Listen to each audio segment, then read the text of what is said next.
Ibinebenta ng mas mura sa mga parokyano pero galing umano sa nakaw ang nabistong karning baka mula Australia.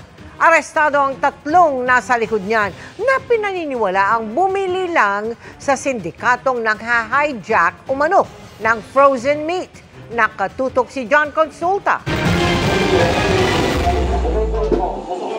Pagkaabot ng bayad sa kausap ng kanilang undercover, pumasok ang NBI Organized and Transnational Crime Division sa target ng warehouse sa Quezon City. Huli sa akto habang nagbebenta ng 37 kahon ng imported na beef shacks na ginagawang bulalo ang tatlong inarestong suspect.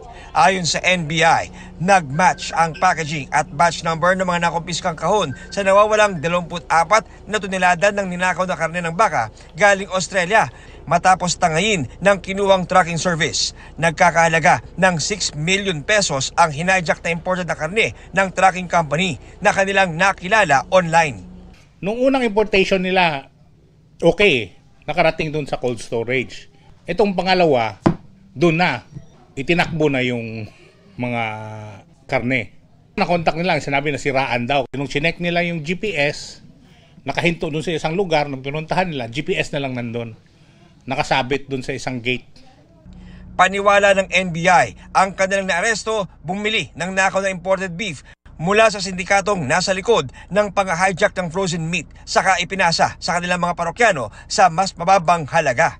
Hindi to simpleng nakaw lang. Ano talaga to? Parang sindikato.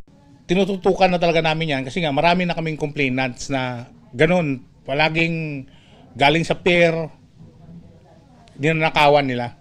Sinusubukan pa rin namin makuha ang panig ng tatlong inaresto na naharap sa reklamong paglibag sa anti-fencing law. Tuloy-tuloy naman ang follow-up operation ng NBI laban sa grupo. Paalala ng NBI. Yung itansak nyo talaga, yung may mga physical talaga na establishment. Ang kinuha mong tracker, online mo lang nakilala, dapat i-double check mo rin. Dapat mayroon ka pa rin due diligence to check yung background ng tracking company na kinuha mo.